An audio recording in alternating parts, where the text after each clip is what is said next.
Big Bird welcomes me to Sesame Street, singer. Just in time for one of the amazing Mumford's magic tricks, a group of people have gathered around Mumford's stage near Oscar's trash can.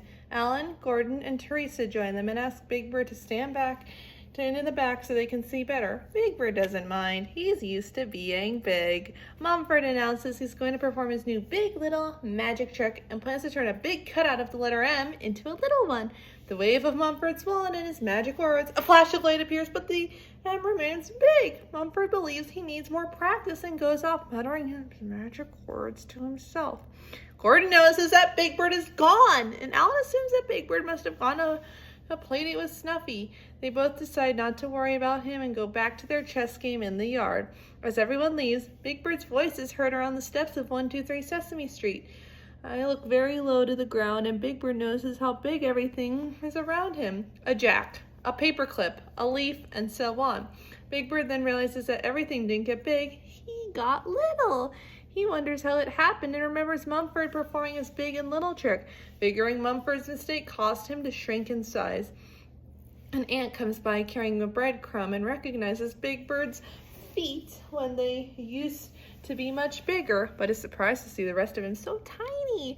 Big Bird explains what happened and asks if the ant is new in the neighborhood since they've never met before. The ant explains that people that are big never notice small ones like him before going off to bring his crumb to the ant colony. Big Bird feels great that he's seeing a new point of view and sings, "I'm little," while dancing around his surroundings. The ground begins to shake as Snuffy arrives for his playdate with Big Bird. Big Bird is surprised to see how big Snuffy is from his point of view and tries to call to him, but Snuffy can't hear him since Big Bird is little and has a little voice to match. Snuffy walks up and down the street to continue his search for Big Bird. Big Bird doesn't like being little anymore and wishes to be his old size. His only hope is to find Mumford and become big again with his magic. Big Bird spots Alan and Gordon playing chess near Hooper's store and calls to them, but like Snuffy, they can't hear him. Big Bird plans to get closer to Alan and Gordon, hoping they can help him find Mumford, and embarks on his very long journey towards the yard. Snuffy's walking around the yard looking for Big Bird. He asks Gordon and Alan if they've seen him, but they haven't, and go on with their chess game. Snuffy continues to look around, thinking it shouldn't be difficult since Big Bird is so big. As Snuffy passes by 123 Sesame Street, Big Bird calls out and runs after him, but Snuffy doesn't hear or notice his tiny stature. Big Bird spots me and observes how big I look today, saying it's because he's still little. Big Bird recaps how, the previous day, the amazing Mumford tried doing his big little magic trick, but accidentally changed him into Little Big Bird. At first, he thought it was fun, but now wants to be big again, so he can play with Snuffy. He continues making his way to see Alan and Gordon so that they can help him find Mumford. As Big Bird walks on, he starts to get tired. He remembers that when he was big, he used to take big steps. Because he's small now, he has to take little steps. He believes it'll take a long time for him to get to the yard and wishes there was a way to get there faster. At that moment, a ladybug crashes on the ground and Big Bird checks to see if they're okay. As it turns out, the ladybug is named Mike, which surprises Big Bird. He observes that Mike doesn't sound like a ladybug, and Mike informs him that not all ladybugs are ladies. Big Bird introduces himself, and Mike laughs at the fact he's called Big Bird, even though he's little. Big Bird explains to him that he was big before, but he will be big once he gets to where his friends are. After hearing how hard it is to get over there, Mike offers to fly him over to his friends, though he's not sure how he can. Big Bird gets confused, so Mike explains that he has to keep trying no matter what obstacles he faces and what size he is.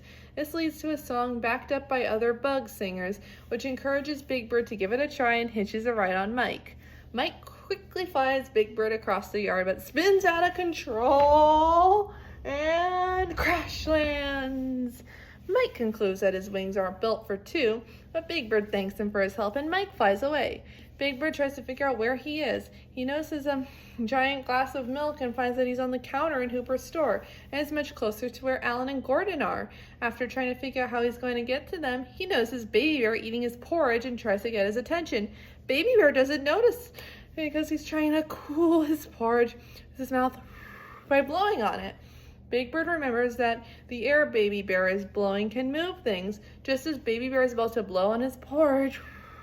Big Bird finds an opportunity to get in his way, and the air blows him out of the window of Hooper's store.